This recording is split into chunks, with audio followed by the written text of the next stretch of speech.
Everyone, I'm meteorologist Charlie Ironmonger. Thank you so much for joining me today for your 4 p.m. news and weather update from the First Alert Desk. Now we're getting breaking news into the newsroom right now out of Greenville, where a 13-year-old boy has been shot. What you're seeing now is video of that scene. Police are actively investigating at Sterling Point Townhomes off of Thomas Langston Road. Investigators say that officers got the call around 2:30. 3800 block of Sterling Point Drive. Officers found a 13-year-old boy with gunshot wounds. The boy was taken to ECU Health Medical Center. 2 people are in custody and police do not believe there is an ongoing threat. Again, we will have more details about this shooting and again, full team coverage coming up tonight at 5 o'clock with Charlene Richards. But for now, those are all the details that are provided by police at this time.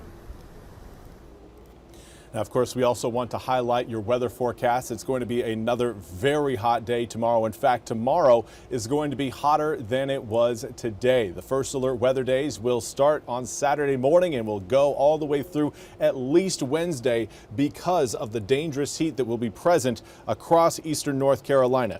Get ready for, again, some sweltering temperatures. Temps we haven't truly seen so far this year. This is going to be the hottest heat wave we've had so far this summer and the longest heat wave we've had this summer. We had a 3-day one earlier in June. We had a 4-day heat wave in July. And, well, here we are, end of July, approaching August. And now we're dealing again with yet again another wave of dangerous heat. Here are the details that you need to know. 5-day heat wave again will provide very limited relief at night. With overnight lows in the upper 70s to low 80s, that's going to mean people who keep their air conditioning units set to the mid 70s are going to have those units running consistently for a full 5-day stretch. I would suggest, again, maybe trying to come up with those air temperatures for inside your house if you can tolerate it, because again, it will help extend the life of your air conditioning unit and will help avoid any sort of problems that may occur with overusage during this 5-day run of high temperatures. Your heat index will range between around 105 to 115 degrees. And coming up for Sunday, I think we'll have a slightly better chance of maybe a few stray afternoon showers and storms. Now for tomorrow, that chance is minimal. I think you'll have a much better chance of seeing dry and sunny weather throughout the entirety of the day than seeing maybe an opportunity for a few spot showers and maybe a stray storm coming in tomorrow afternoon to tomorrow evening. But what is really important is making sure that you are safe, your family is safe, and your friends are safe along with your neighbors. And you can do that by listening to your body, making sure you are hydrating through the day. Whether you're outside or not, focus on drinking water and making sure you again keep your core body temperature at a normal, comfortable level. If you spend too much time outside, it's very easy to get heat exhaustion and some heat illnesses because of these hot and humid temperatures that we are going to be experiencing. In fact, some would say that, Charlie, today's hot enough. Completely agree with you. Completely agree with you. Normal this time of year is between 89 to 93 degrees.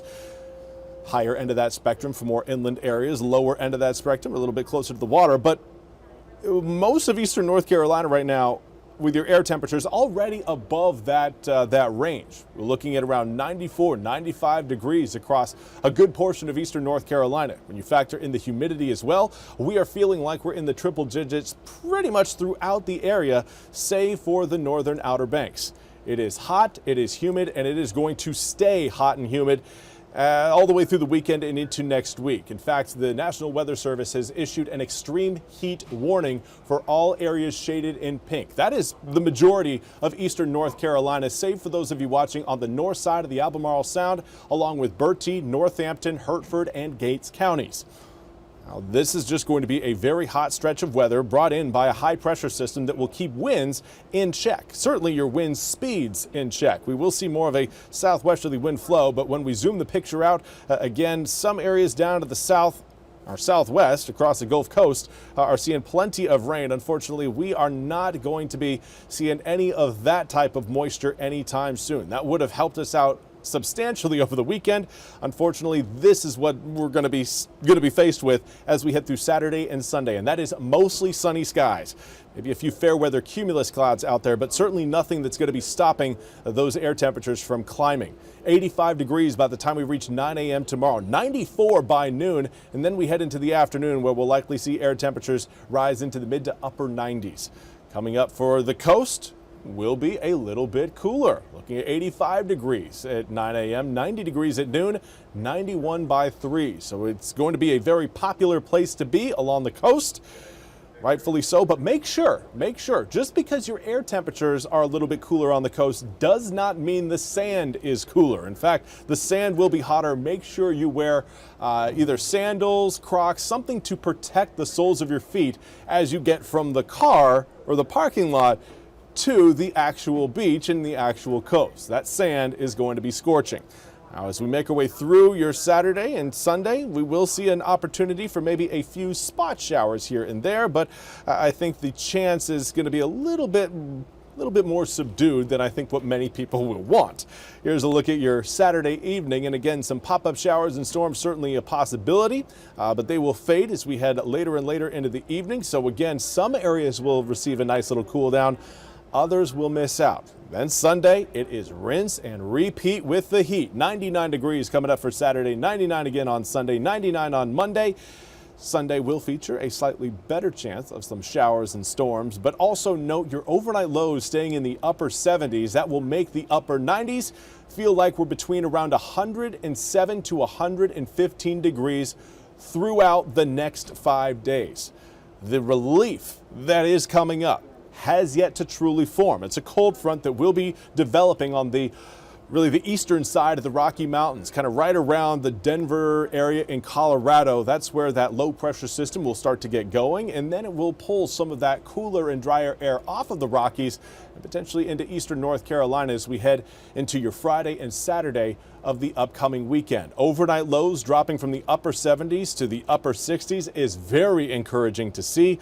We'll see again if that cold front can actually maintain those temps, at least projected temperatures, as it gets closer and closer to us. But I would also anticipate the potential for some strong, possibly severe storms rolling in on Thursday. Still too early to make that call, certainly right now, but it is something I at least want to make you aware of as we head through the hot temperatures, that, okay, we may be done with the heat, but that cold front, the cooling factor, will present its own challenges and its own dangers as it moves into eastern North Carolina. So again, something to at least keep an eye out for, be aware of, but right now, not something that is set in stone and not something you need to be overly concerned about at this point.